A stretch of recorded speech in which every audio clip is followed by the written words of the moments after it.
પ્રાચીન કાળમાં ભસ્માસુર નામનો એક અત્યંત આકાશી અને શક્તિશાળી અસુર રહેતો હતો.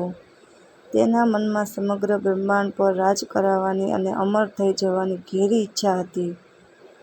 તે જાણતો હતો કે ભગવાન શિવ અત્યંત ભોળા છે અને પોતાના ભક્તો પર સિદ્ધ પ્રસન્ન થઈ જાય છે.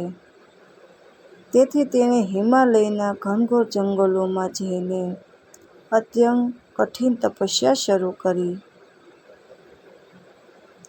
તેણે અન્ન અને જળનો ત્યાગ કર્યો અને વર્ષો સુધી એક પગ પર ઊભા રહીને શિવજીના ધ્યાનમાં લીન રહ્યો.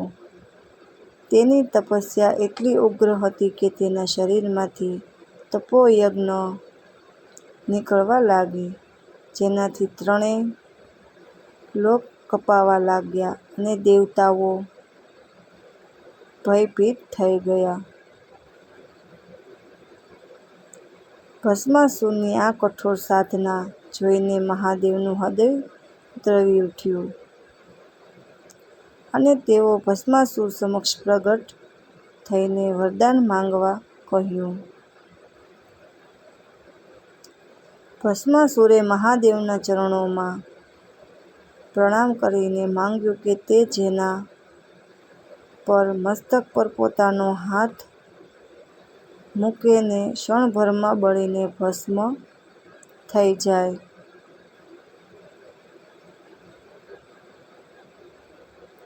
ભોળાનાથે અસુરના કષ્ટભર્યા ઈરાદો વિચાર કર્યા વિના તથાસ્તુ કહી દીધું. વરદાન મળતા જ ભસ્માસુરનો અહંકાર 7મા આસમાને પહોંચી ગયો અને તેની બુદ્ધિ ભસ્મ થઈ ગઈ. આ વરદાન કેટલું શક્તિશાળી છે તે પારખવા માટે અને સમગ્ર સૃષ્ટિનો એકમાત્ર સ્વામી બનવા માટે અહંકારમાં અંધ થઈને તેણે એ વરદાનનો ઉપયોગ ખુદ મહાદેવ પર જ કરવાનું વિચાર્યું. ભસ્માસુર પોતાનો હાથ મહાદેવના મસ્તક પર મૂકવા માટે તેમની તરફ દોડ્યો. મહાદેવ પોતાના જ વરદાનનું માન રાખવા માટે ત્યાંથી પ્રણામ કરી પર્વતો અને ગુફાઓમાંથી પસાર થતા ભગવાન વિષ્ણુની ચરણે પહોંચ્યા અને સમગ્ર આપવીતી કહી. ભગવાન વિષ્ણુએ મહાદેવને અભયદાન આપ્યું અને અસુરોનો અહંકાર કરવા માટે અત્યંત સુંદર અને આકર્ષક સ્ત્રી મોહિનીનું રૂપ ધારણ કર્યું.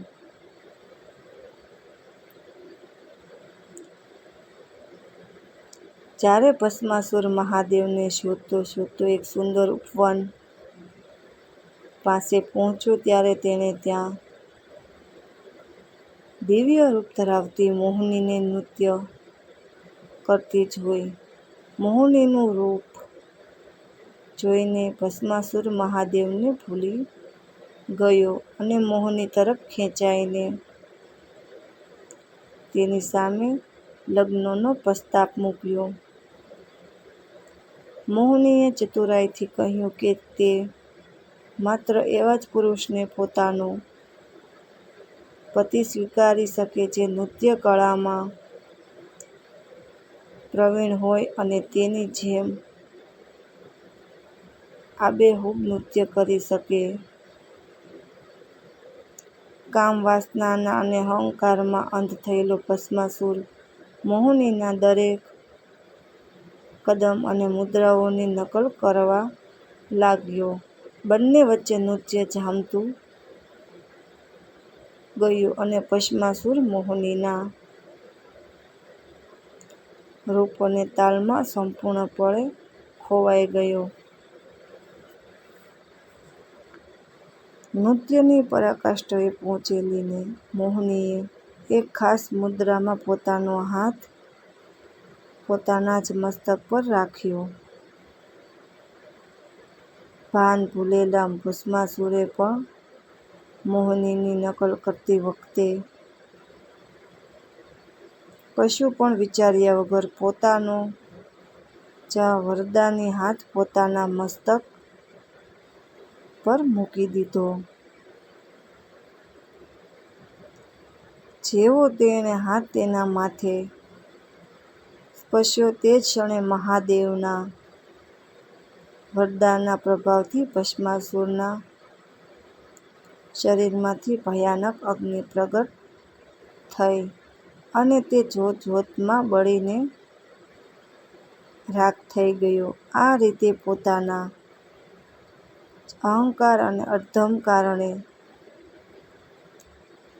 અસુરોનો અંત થયો અને સૃષ્ટિ પર ફરીથી શાંતિ સ્થપાઈ. કોમેન્ટમાં જય ભોળાનાથ લખવાનું